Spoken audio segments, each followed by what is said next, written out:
So John chapter 18, verses 1 through 11. Please give your attention as God's holy, inspired, and inerrant word is read in your hearing.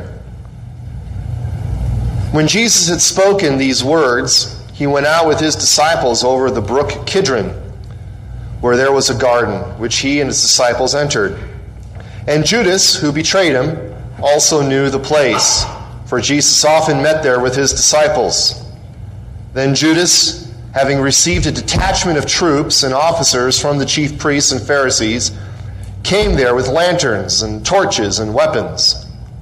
Jesus, therefore, knowing all things that would come upon him, went forward and said to them, "Whom are you seeking?" And they answered him, "Jesus of Nazareth." And Jesus said to them, "I am he."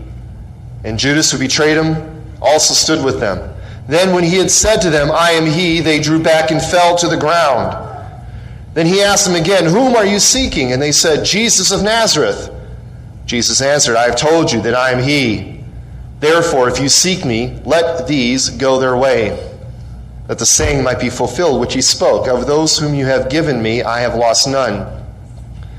Then Simon Peter, having a sword, drew it and struck the high priest's servant and cut off his right ear. The servant's name was Malchus. Then Jesus said to Peter, "Put your sword into the sheath. Shall I not drink the cup which my Father has given me?"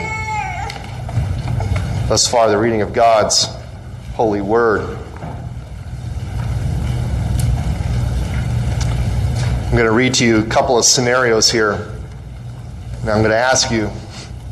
You don't have to answer. Of course, this is a sermon, right? You don't get to talk. This is where I get to talk. But I'm going to read to you a couple of scenarios here. I'm going to ask you what is common